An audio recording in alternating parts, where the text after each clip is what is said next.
Winning is not about the trophy and the accolades. It's about the grind. It's about the obstacles. It's about the challenges. It's about the pain that you endure along the way for that 30 seconds of being able to either stand on the platform, be acknowledged by individuals that are close to you.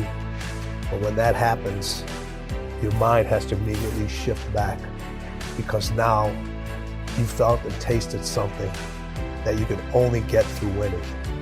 Are you willing to do it again? Everybody wants to win, but in order to know how to win, you got to know how to lose, because you're going to lose more than you're going to win. But every time you lose, what do you gain from it? So every time I've lost, people say you got to jump right back up, get back right on your feet again. And I disagree with that. After you lose, or when you get knocked down, stay down there for a minute. Understanding why you lost. What were the reasons? Why are you down here? Why did you lose? Why did you get knocked down? Because if you just jump right back up, you're going to lose again and again, and you continue going to lose the same way. So every time I lost, I stayed down for a second, minutes, hours, days, weeks. But when I stood up, I was different. I was smarter. And when I lost again, I stayed down. I stood back up. I was stronger. When I lost again, stood up, I was more resilient. Now you start putting the pieces that are necessary to win over and over and over again. So if you lose and you jump right back up and you haven't really changed from that loss, you're never going to learn from it, and you're never going to really truly know the unforgiving race to greatness, because that's part of the unforgiving part, is the losing part. That part is unforgiving. But winning and losing wants to know what's inside of you.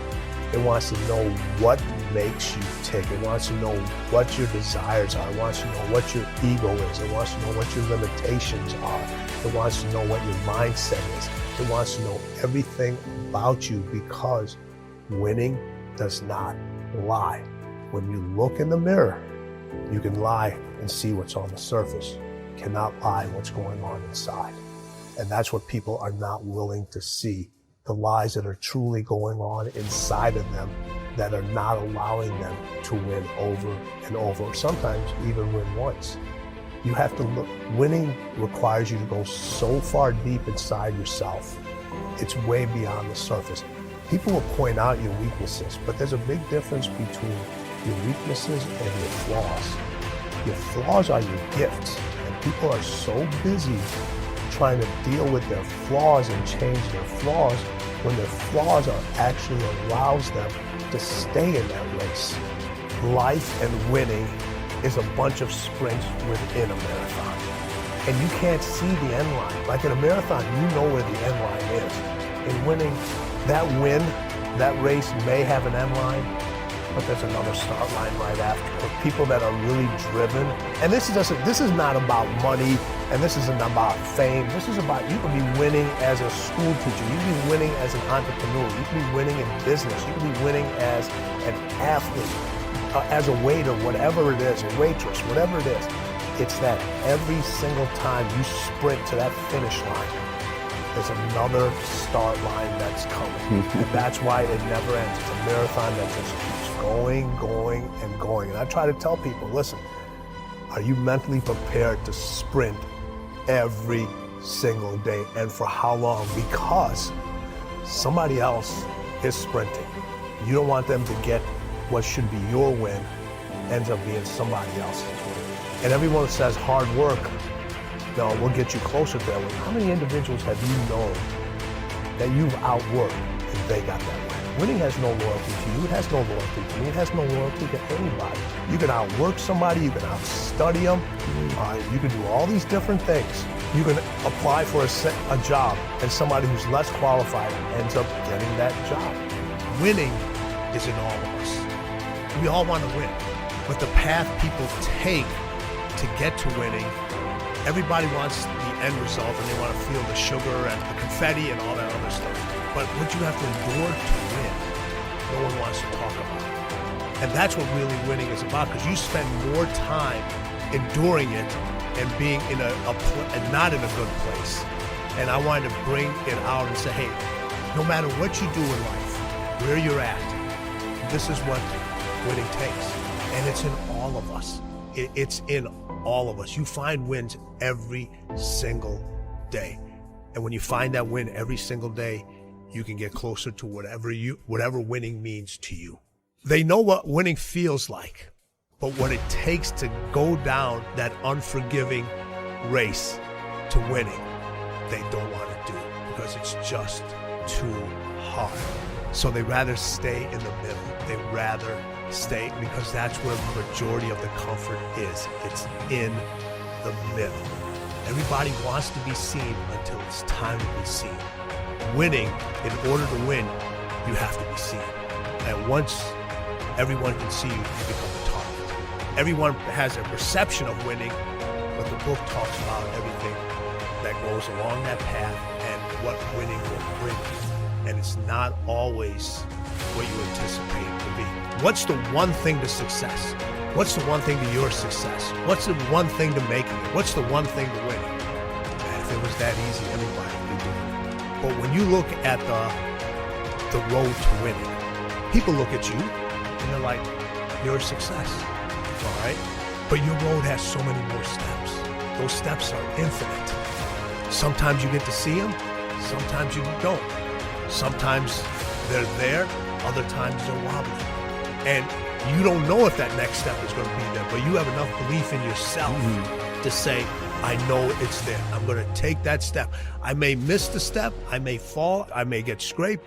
That step may go into quicksand, but I know there's another step. I know it. I believe inside me that there's another step that I have to take, that somebody else isn't making me take. And you continue to take those. Those steps are infinite. Winning is infinite. Those steps are infinite. And you're deaf. People don't want to continue to take those steps. I don't care what kind of shape an individual's in.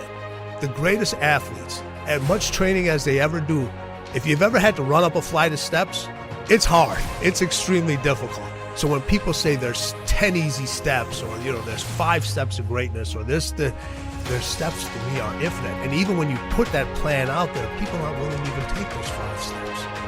Winning requires you to be different, and different scares people. So if you're worried about what others will say, the long-term effects, the sacrifices you make, the sleep you lose, your family being angry, I can't help you with that. There's nothing, quote, typical about lifestyle and choices you have to make. Winning is inside all of us, but for most, that's where it will stay. Trapped under a lifetime of fear and worry and doubt. The race to greatness has no rules to protect you. Nothing says you're going to lose. Nothing says you're not going to get hurt. You're not going to do all this work for nothing. There's no guarantee it'll be fair. Most likely it will not be fair. You'll lose at the buzzer. You lose to someone who didn't work as hard as you did. You lose on a bad call or a bad place. Someone else will get the job. A pandemic will wipe out your season, your bank account, your career. Yet, the prize at the end of that race remains so compelling, so addictive, so gorgeous, we keep running and stumbling and sacrificing and competing to catch it. Your mind has to be stronger than your feelings. Think about every poor decision you've made in your life. There was more emotion that was involved in it than there was mine. Every single one of them. Think about it. Your feelings keep you in bed. Your mind tells you, get up. Think about it. Every single day, your mind is one that tells you, get up. And your feelings like, an extra 30 minutes, just roll it. Don't worry about it. Listen, it's not the popular decision. You are going to hurt. You are going to piss a lot of people off. Are you going to piss them off for the short term? Or are you going to piss them off for the long term? I've had so many individuals, athletes, that I used to train back in the day, and I used to tell them, you're not good enough to go to the NBA. The language of winning for people that win is completely different than the language of winning from other individuals. When I talk to all my athletes, I said, describe winning in one word to me. And everybody would think about, they would be like, it's happy, it's euphoric, it's all those things, and it is. But those constant winners, their answers were, it's unpolished, it's uncivilized, it's nasty, it's hard, it's dirty, it's unforgiving. And then Kobe comes up and says, it's everything.